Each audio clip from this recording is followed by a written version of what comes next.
Kant took up the task of developing a systematic metaphysics at a time when the smart money was that it was a waste of time. Science had progressed to the point, mathematics had progressed to the point where the world of thought, the Enlightenment world, knew what it was doing, and the metaphysicians actually should just trouble themselves. So the state of metaphysics was something of a wreckage.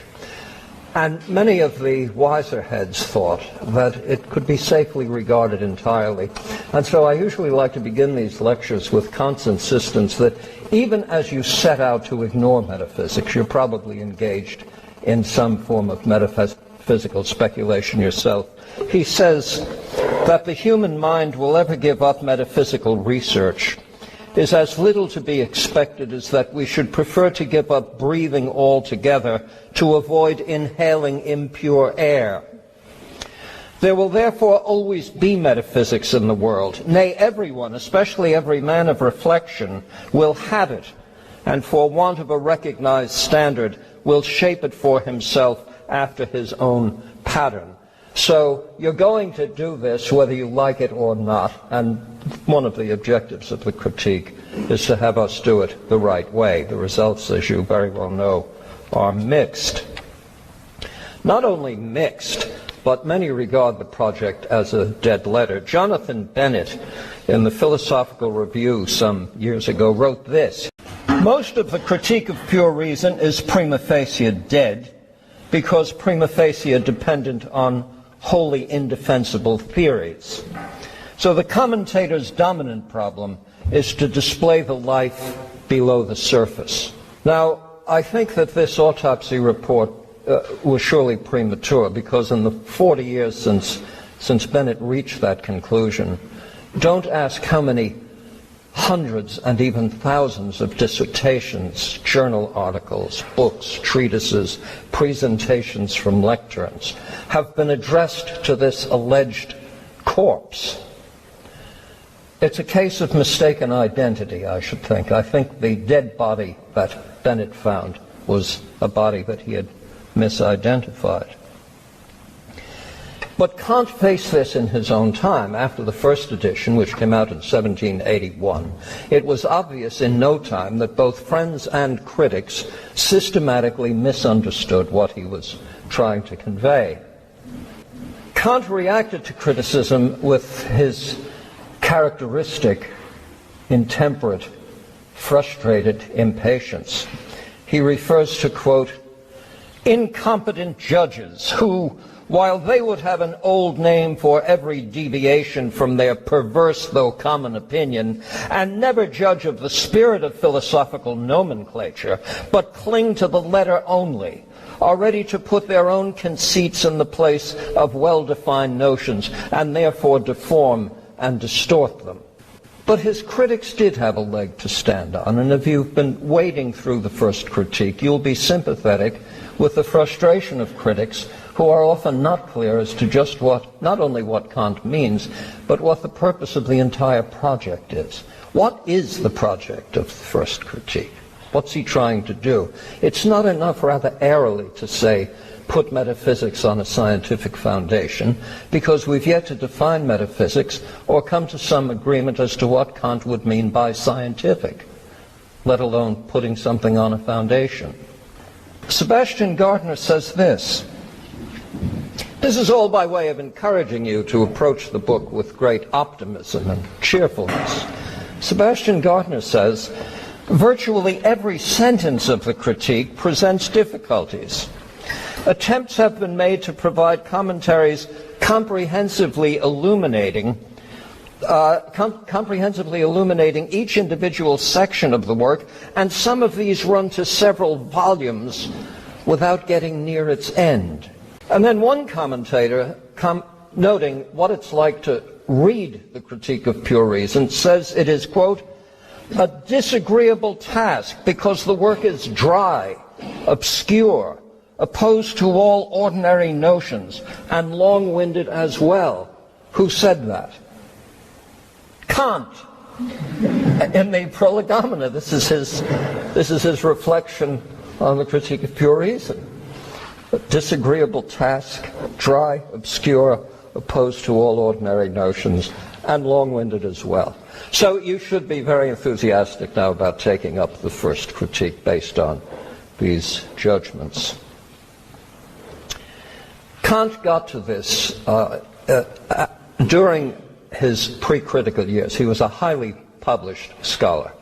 His interests were wide-ranging. They included issues in law and in science, and particularly astronomy. He is a scholar of consequence, and he would have been a notable scholar had he never taken up this project at all. He gets to it through a rather winding path. A lot of it is hit and miss. You can tell from the correspondence he has with friends and admirers that he's heading toward the critique of pure reason, but he's not quite sure what the model should be and the best way to get there. He's living in a divided world. He's living in a world of Newton and Leibniz, a world of British empiricism focused on observation and measurement, and a world of traditional rationalist approaches to difficult problems, where if you're the right person sitting in the right armchair, you should be able to deduce the facts of the world. And Kant is trying to be at home and even reconcile those two worlds. The first sign of real progress comes 10 years before the first edition of the first critique. He's writing a letter to Marcus Hertz, former student, a doctor, an interesting fellow in his own right. Marcus Hertz, I think, was the first medical school faculty member to admit and teach Jewish students at a Prussian university. And Hertz himself did a fair amount of writing, and he was a very loyal, faithful correspondent of Kant's, deeply interested in Kant as a person and in his work. And Kant was rather self-disclosing in his letters to Hertz. He says to Hertz that he's on to it now. It's 1771. He's working on something he's tentatively titled On the Limits of Sensibility and Reason. So we can see that this is forecasting what the major work will be. He describes himself in his approach to these subjects as suffering from a mania for systematizing. You may have noticed those clinical signs if you've been thumbing through the Critique of Pure Reason. A veritable mania for system. If the thing were outlined to any more molecular level, it would be a book of outlines, do you see? And in the German, it's much more outlined. He expresses an urgency in his letters to Hertz. He sees time running out. He's still not quite sure how to get to this. Well, what is the question? The question is how far our knowledge can reach, the extent to which we can rely on our senses and the extent to which we can rely on reason. He recognizes that the ultimate arbiter in matters of this kind has always been human rationality, but no one has taken the time to test the measuring instrument. That is, if the gold standard for whether an argument succeeds or not is rationality itself, one has to assess the instrument. How good a thermometer is it? What does its nature bring to the table as it sets about to make judgments about its own productions? And Kant, I think, is quite original in that regard. He understands that the senses and reason are both limited, but limited how?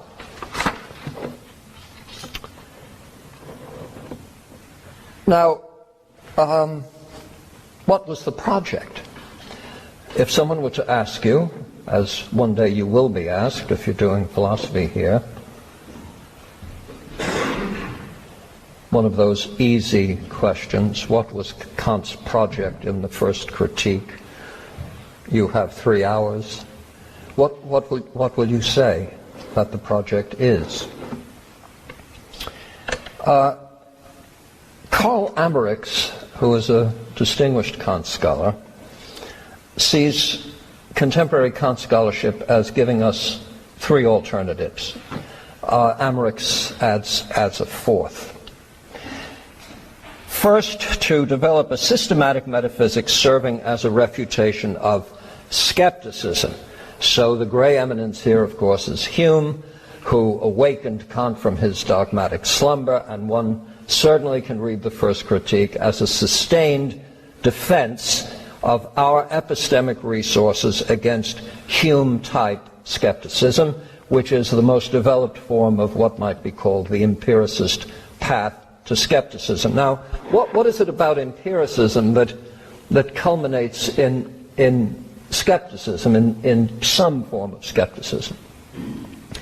On the traditional empiricist account, we do not have direct access to the facts of the external world. That is, we do not experience externality directly, but only mediately. Not immediately, but mediately, because between us and the external world are those, what do you call them? Oh yes, sense organs. And so the question is how faithfully they report what is going on out there. Well, to raise the question, how faithful is the sensory report of the external world, is to assume that you have some reliable, non-sensory way of answering that question. That's the box you can't get out of. And so there is always this gap between reality as it might possibly be known by some non-human creature and reality as empirically sampled by the senses, whose limitations and distortions are very well known, but not perfectly classified or categorized or measured. So there is that problem. You do the best you can. How good are the senses? Well, we got to the moon and came back, so they're obviously reporting something reasonably well. But if you're serious about epistemology, then you have reservations about all knowledge grounded in sense experience. So there's that problem. Call it the Locke problem, or call it whatever problem you like.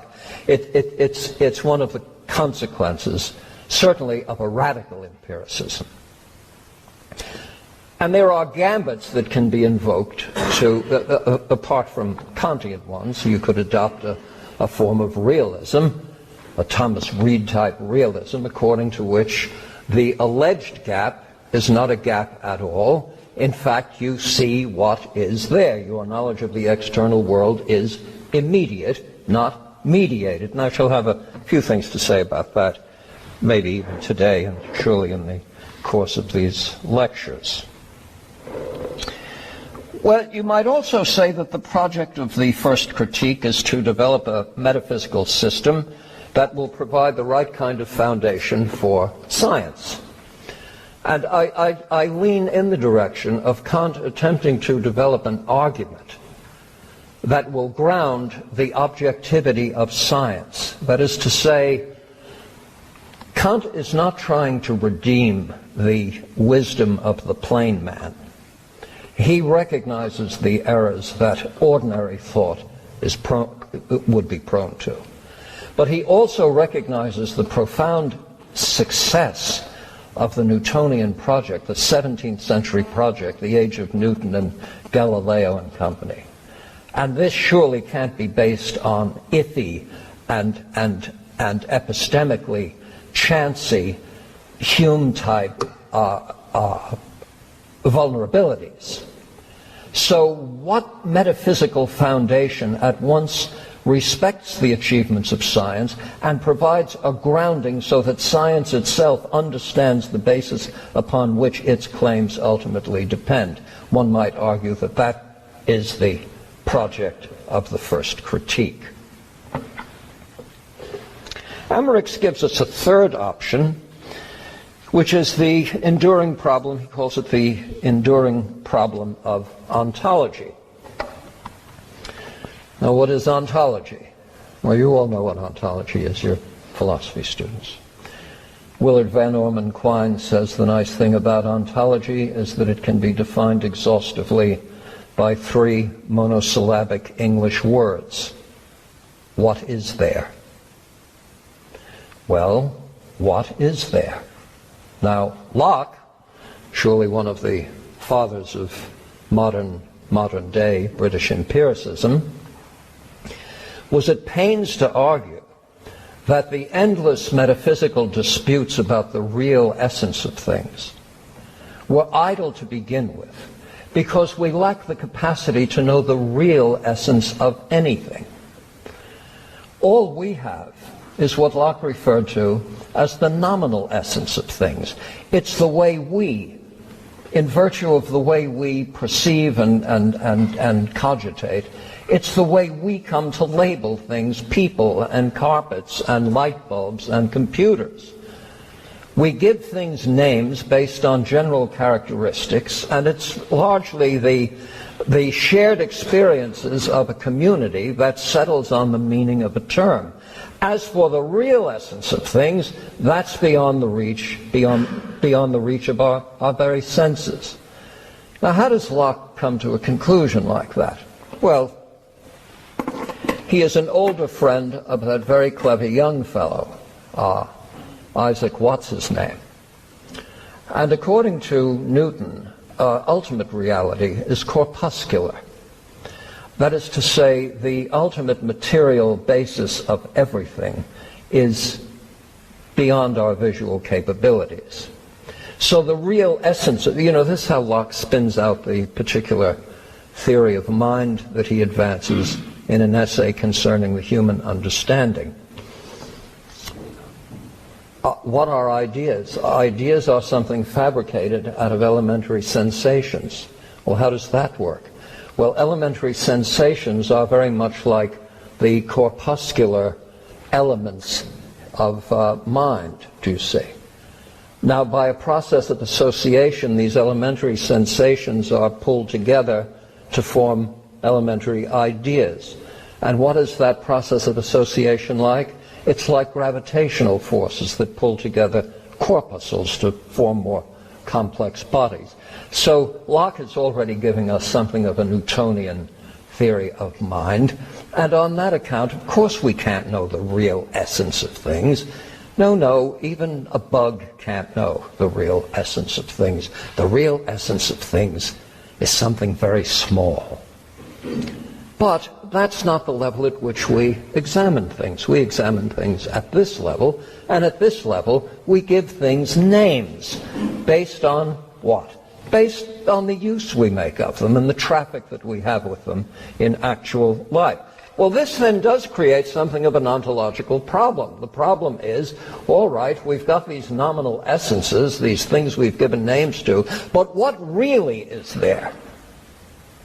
And in case you're hearing something of a bat squeak of Kantian noumena sneaking in at this point, you're hearing aptly.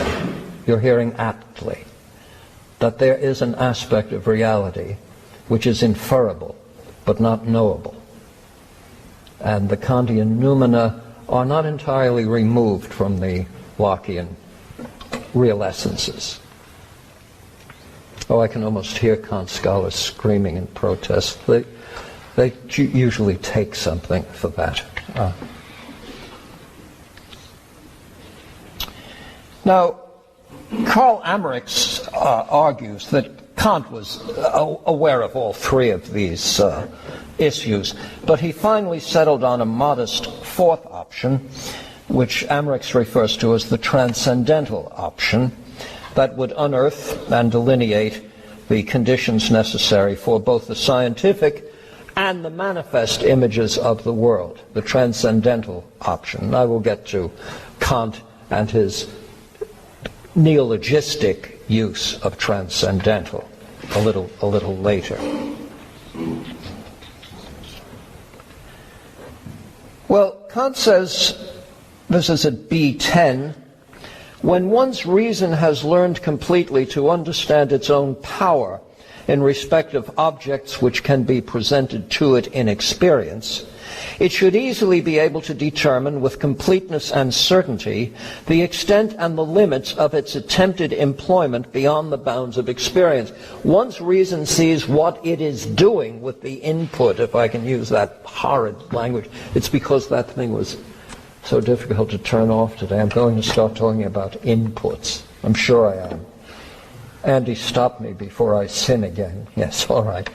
Once reason has a way of reckoning what it does with the contents of experience, how it works on the contents of experience, half the muddle is taken care of already, and this is why we need a critique, a critical assessment of how reason operates, what its limits are.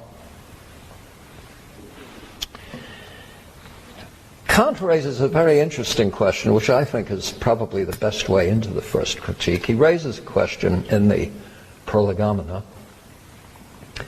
The question is, how is nature possible? How is nature possible? Think about this. He defines nature as the existence of things so far as it is determined according to universal laws. Now, what is he getting at with this? Look, here we sit. Well, you sit, I stand. Here we stand and sit in a veritable hurricane of stimulation. Showers of quanta. Sounds which, if you were very attentive, you would begin to hear. Listen. See. Things you're touching. Surfaces that you think are hard, though they're not. Well, they're hard, but they're not what you think.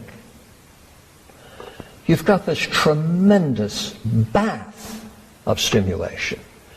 Disconnected. How bad is it? Well, the olfactory epithelial cells of the canine will respond to the dissipation of one molecule of fatty acid. Do you see? This is why Argos detects Odysseus the minute he gets within smelling range. See? There's Odysseus pretending to be me. And there's Argos, who spots him after all these years and dies. I mean, the very fact of Odysseus' survival shocks him so. So Argos picks up the smell.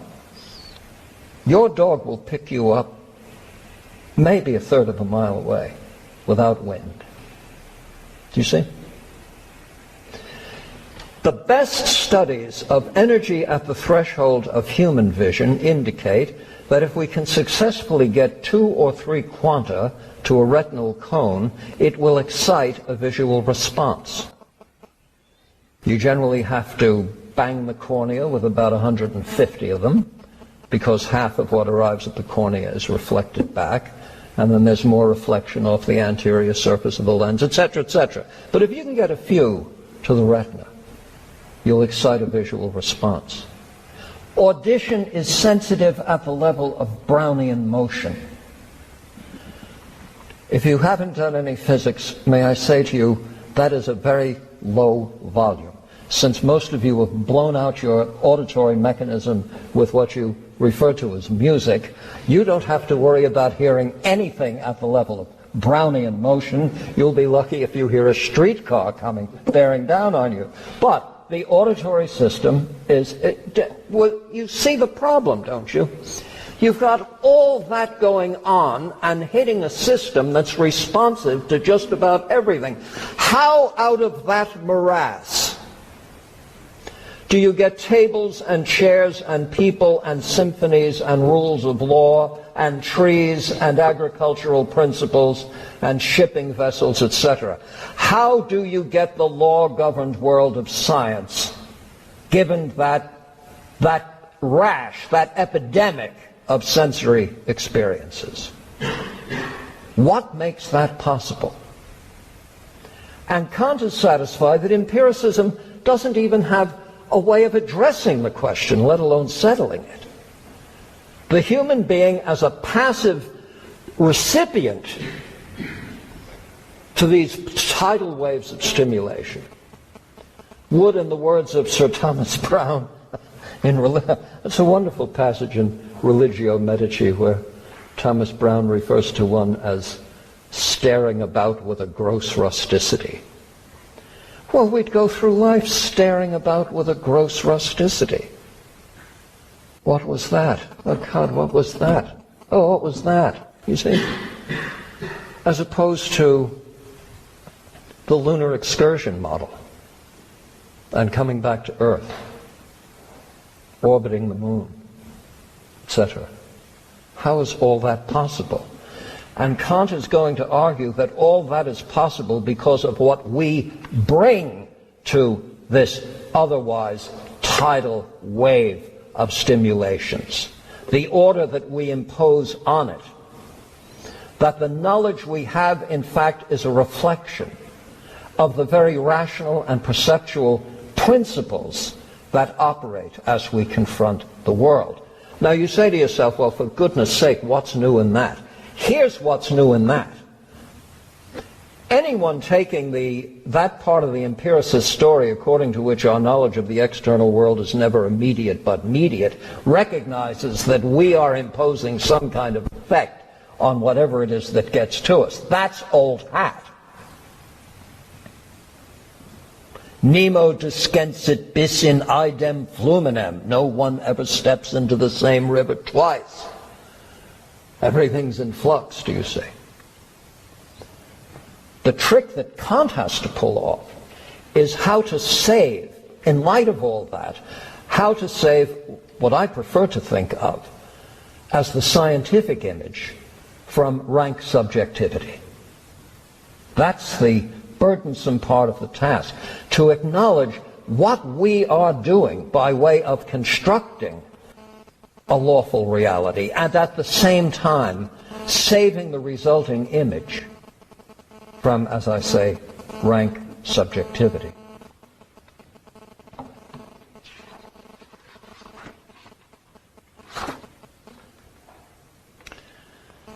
Now, he wants to save philosophy from something else. Next week I shall go into a little more detail on this. A number of scholars have wondered why Kant is so harsh in the Prolegomena in his treatment of the Scottish common sense school, the school of Reid, Oswald, Beattie, and others. And I think Manfred Keene has the right answer to that. Kant is part of a war within German philosophy. It has whiskers. It was there before Kant was even a student. And the war is between those who would make philosophy a systematic, scientific in that sense of systematic, subject, and those who would attempt to reconcile philosophy to the ordinary understandings of the ordinary person, indeed reconcile philosophy to the claims of religion in such a way as to appeal to persons of ordinary perception and judgment.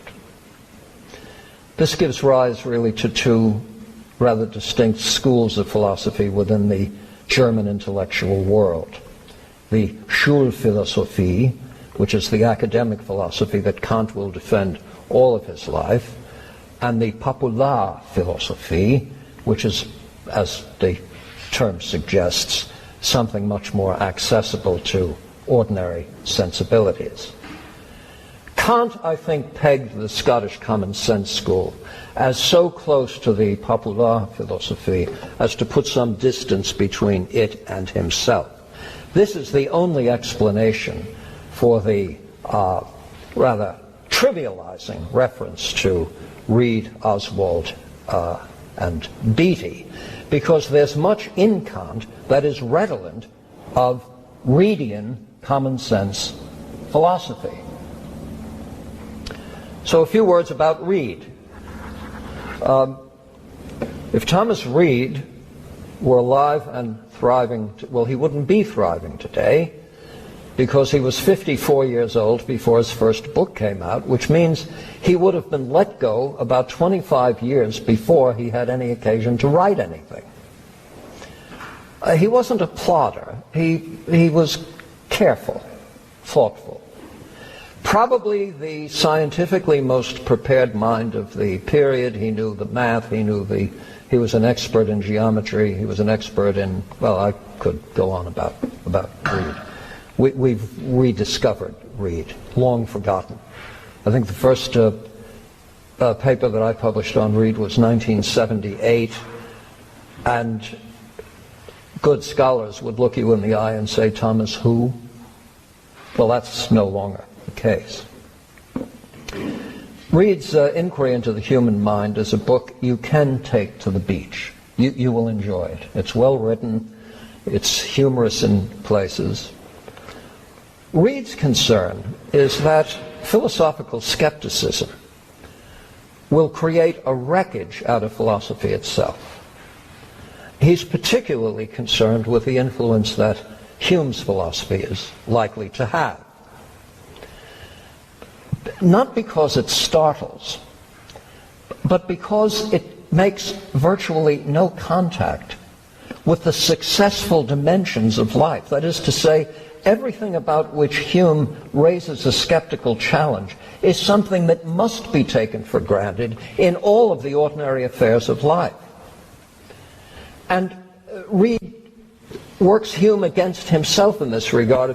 If you read Hume on causality in the treatise, and mind you, if Hume awakened Kant, it wasn't the treatise, because although the treatise comes before the inquiry, the treatise was not available to Kant. Kant read Hume's inquiry, but not the treatise, which I think is one of the reasons why he never got caught up in the personal identity issue, which is so fully explored in the treatise, not so much at all really in the inquiry. But what is Hume arguing for regarding causality? Hume gives us this I see before me on a billiard table two balls, one moves, it hits the other moves, quote, I must own I cannot see some third term betwixt them. Ball one moves, hits ball two moves. What is it that Hume can't see between those events? He can't see a cause. He can't see a cause, so where is causality? Causality isn't on the billiard table. Causality is a habit of the mind fabricated out of repeated experiences. Thus, whenever two events are constantly conjoined in experience, it becomes habitual for us to assume that one causally brings about the other. And since this is an habitual feature of our own mental machinery, which after all could be other than what it is, Hume reaches the rather startling conclusion, quote, that anything may be the cause of anything. That is, you could reconstitute sentient life in such a way that the causal connections would be understood in radically different ways. This just happens to be the way we do it. And then Hume assures us that, of course, when he leaves the privacy of his study and goes out into the light of day, he thinks the way ordinary people think, that this is a philosophical insight on his part. Reid has a bit of fun with that. He says, so you see then, Mr. Hume's philosophy is very much like a hobby horse, which a man when he is ill can keep home with him and ride to his contentment. But just in case he should bring it into the marketplace, his friends would quickly impanel a jury and confiscate his estates and have the solicitude never to leave him alone. Now, what Reid wants to make clear is that there are certain first principles on which all thought depends. These are principles of common sense, he says, which we are under an obligation to take for granted in all of the ordinary affairs of life. Quote, even the lowly caterpillar will crawl across 1,000 leaves until it finds the one that's right for its diet. It does not do this by way of metaphysical speculation. In fact, 99 times in 100, the most decisive moves we make, the initiatives we take, are non-deliberative. You will not be deliberating the movements associated with riding a bike, getting a forkful of something into your mouth, picking up the phone. It's not just the picking up of the phone, it's understanding that whatever laws were operating that gave the telephone weight yesterday are still operating. Do you see that the laws, well, we didn't know about internal combustion engines, but if you go out in the morning and the car doesn't start, your first thought is not, my goodness, they've suspended the laws of the internal combustion. No, your first assumption is there's something wrong with the car. And that assumption, it's not something that you sort of grudgingly reach on the basis of it. It is a necessary part of functioning. You might see this as almost a kind of pre-Darwinian insight into what it is creatures of a given time and a given nature must take for granted to get across the street.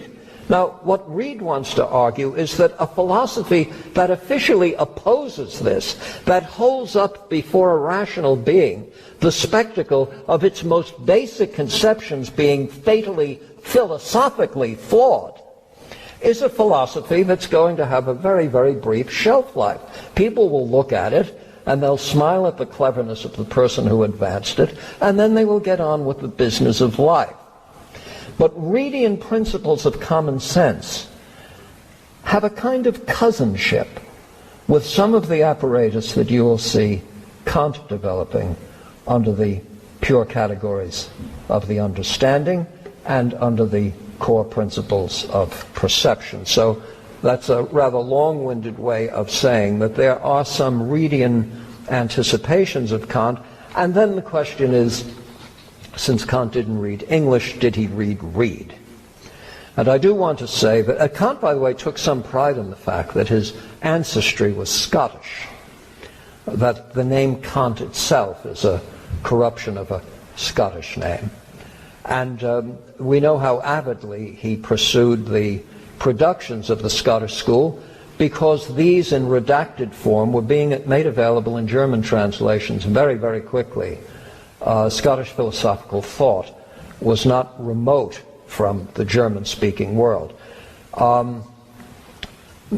number of years, many years ago, oh my gosh, one of my students who was going to do a PhD in Berlin, and as we always hope our students will say, Professor, is there anything I can do for you while I'm in Germany? You've done so much for me. You see? Write that down. I said, which I rarely do, yes. See if you can find a German translation of Reid's inquiry that might have been available before Kant wrote the first edition of the First Critique. And damn it if there wasn't one. It's the worst thing. It was anonymously published, wisely by the translator. It's a horrible translation. And although the timing would have been all right, I have no reason to believe Kant ever got hold of this. Common sense is rendered as gemeiner Menschenverstand, like a common criminal. And maybe Kant did read this, because he, in castigating Reid, Oswald, and Beattie, as if what they came up with would serve as a criticism of Hume's sophisticated philosophy. He says, what does the common sense school do other than consult, quote, the wisdom of the herd? But you see, the common sense school is not consulting the wisdom of the herd. It's not what everyone stands up and applauds. It's not what everyone claims for himself. It's what every one of us is under an obligation to take for granted. You can't prove the law of contradiction, for example, because all proof presupposes the validity of the law. You get that, right? Well, this is exactly what Reid is going to do with principles of common sense. Every mode of verification that you would seek to employ in an attempt to vindicate these principles presupposes their validity. And this gets very close to a Kantian transcendental argument, the necessary condition for something else to be the case. There's one more feature of the critique that I want to bring to your attention before going into the details of what he means by a transcendental argument. Kant very often takes recourse to legal metaphors. He speaks of the fair-minded judge. He speaks of the kind of evidence that would prevail upon the judgment of a good jury. He wants his arguments to be understood not as arguments in formal logic, but arguments in a transcendental logic, by which he means an evidentiary form of argument, given the fact, given this is the case, what are the necessary conditions absent which this couldn't possibly be the case? Now, we do know that Kant early on, I mentioned to you at the beginning of lecture, that his interests reached law and politics and so forth. Kant was quite interested in legal cases involving boundary disputes. And at law, these are often referred to, the papers that would be filed in behalf of a boundary dispute would be referred to as Deduktionsschriften. Deduktionsschriften.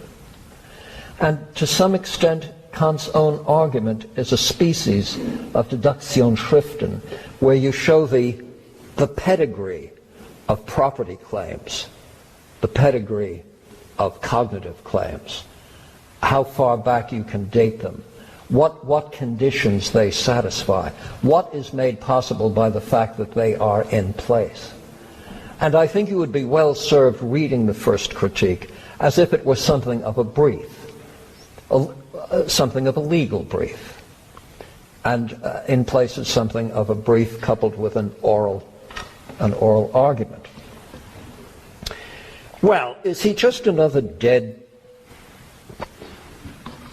Prussian philosopher?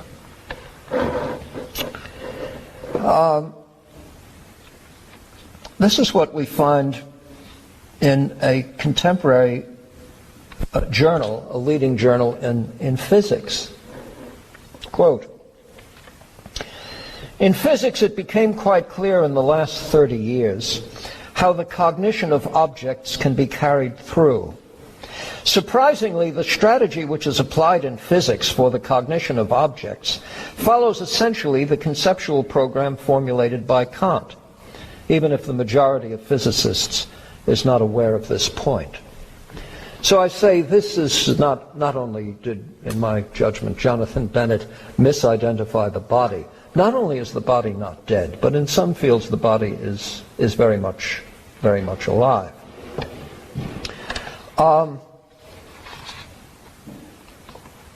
What shall we say then about the overall aim? Well, I'm going to give you a puff now. I mean, this is almost Kant should split the royalties with me, but I do want to say this much. First, contrary to a rumor that got started here 4 or 5 years ago, I am not a Kantian. I died in 322 BC with my friend Aristotle, and I think the whole damn thing's been downhill ever since. But could there possibly be a more consequential philosophical project? A project that respects the perceptual and cognitive resources that we bring to bear on every knowledge claim we make, and at the same time does not lapse into a kind of psychology. A metaphysical analysis that, I say, respects the stamp of human cognition on all of its works, but does not lapse into subjectivity. A metaphysical project that would inform the sciences of just what it is that makes some of their undertakings necessarily successful in virtue of the manner in which we do cognize reality. Now, I'm going to leave you with a bee in the garden so that you understand that it is possible to maintain objectivity while respecting the perceptual uniqueness of the percipient. When I go into our garden at home in the right season, I admire yellow roses. We have yellow roses in the garden, and they bloom beautifully. I don't do this alone, because there's invariably a honeybee admiring or doing something with the same rose. As it happens, the peak spectral sensitivity of the normal human visual system is at 5,500 angstroms, 550 millimicrons. You will call that yellow. The peak sensitivity in the visual system of the honeybee is in the ultraviolet. So the honeybee doesn't see anything yellow, and I don't see anything ultraviolet. Are we both victims of some sort of hallucination? No. And once we start wading through Kant's arguments, we will see the manner in which the unique perceptual and cognitive principles we bring to bear on the situation can preserve the objectivity of the knowledge we claim about that situation, even while granting that what we are bringing to bear is distinctly human. Capito? Well, then I shall see you in a week.